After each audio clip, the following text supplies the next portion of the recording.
আজকে খুব কম মশলায় বানিয়ে নিলাম আলু পটলের দম।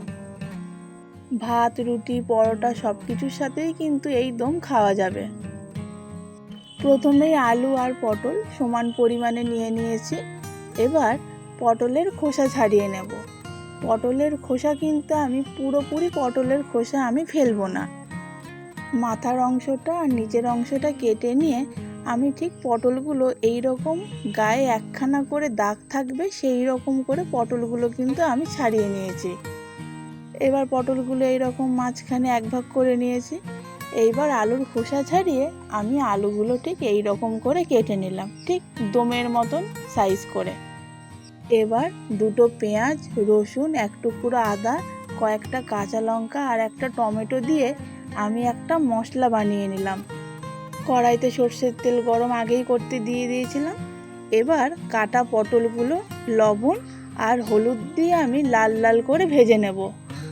আগে থেকে পটল ভেজে নিলে পটলটা খেতে খুব সুন্দর লাগে, মুখে দিলেই যেন মিলিয়ে যায়। এইবার পটলটা লাল লাল ভাজা হয়ে গেলে আমি পটলগুলো তুলে রাখবো।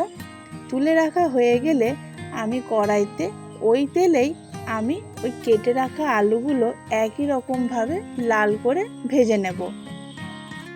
একই তেলে যেহেতু পটল ভাজা, সেহেতু আর আলাদা করে এখানে লবণ বা হলুদ আর দিতে হবে না।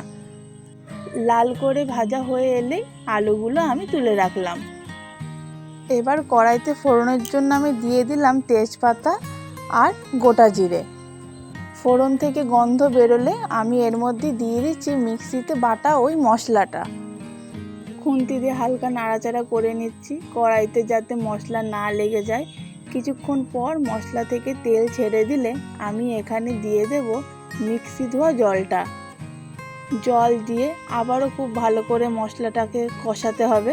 ভালো করে কষিয়ে নিয়ে যখন দেখব মশলা থেকে আর কাঁচা গন্ধ বেরোচ্ছে না, তখন আমি এখানে এক এক করে দিয়ে দেব স্বাদ মতো লবণ, হলুদ গুঁড়ো, লঙ্কার গুঁড়ো, জিরের গুঁড়ো, ধনে গুঁড়ো আর গোলমরিচ গুঁড়ো। সব মশলা ভালো করে নাড়াচাড়া করার পর আমি ভেজে রাখা আলু আর পটলগুলো দিয়ে দিলাম।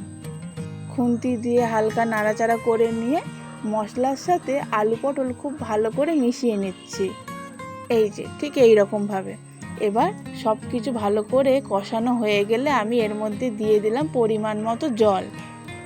এই রান্নাটা করতে খুব বেশি হলে হাতে গুনে 10 থেকে 15 মিনিট সময় লাগবে, এর থেকে কিন্তু বেশি সময় লাগবে না।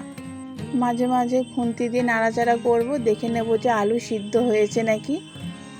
5 থেকে 7 মিনিট পরেই ঝোলটা ফুটে এলে আমরা কিন্তু আঁচটাকে একদম মিডিয়াম ফ্লেমে দিয়ে দেব। দিয়ে আরও 5 মিনিট ঝোলটা ফুটে আসার পর ঝোলটা যখন গ্রেভি হয়ে আসবে তখন দেখব আলু পটল দুই ভালোভাবে সিদ্ধ হয়ে গেছে, যে মুখে দিলেই মিলিয়ে যাবে। ব্যাস তৈরি হয়ে গেল আলু পটলের দম। আজকে রান্না তবে এইটুকুই, আবারও দেখা হবে আগামীকাল।